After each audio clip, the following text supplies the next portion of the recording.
for today's videos, guys. Ngayon lang ako magkakape. Yeah. So, busy. Pasensya na kayo, ha. Pasensya na kayo, guys. So, really busy talaga. So, re-reply na lang ako ng premiere nyo kagabi.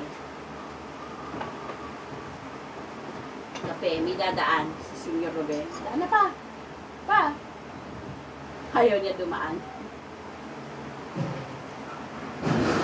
Ayan, maingay na kasi nagpapagawa ko ng kubo ko, guys. And thank you, Sisilab. Siguro makikita na tayo by September 17. Kasi ginigiba yung kubo ko dahil nga nung bumagyo ng kanina, siyempre 1996 pa tong bahay, yung Liro. So dumaan yung maraming bagyo, yung tag-init, pero napuruhan kami ng bagyong kanina. Siguro yung sa init, lumutong yung mga yero. Tapos nung kanina na, ang daming tulo, pati sa loob ng bahay, umuulan na.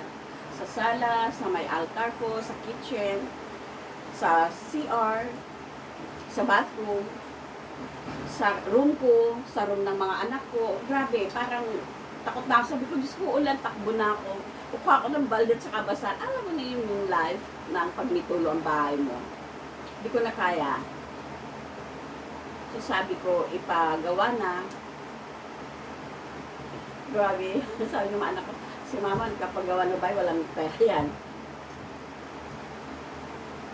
Na-short ako sa budget. Marami naman ano eh.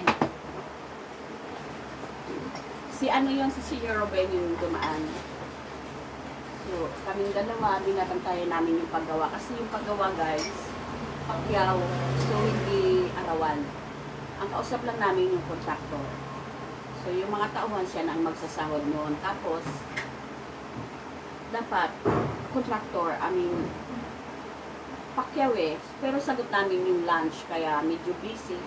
Kaya ano yung lunch, pagkain ng mga trabado, kailangan alas 12 kakain sila.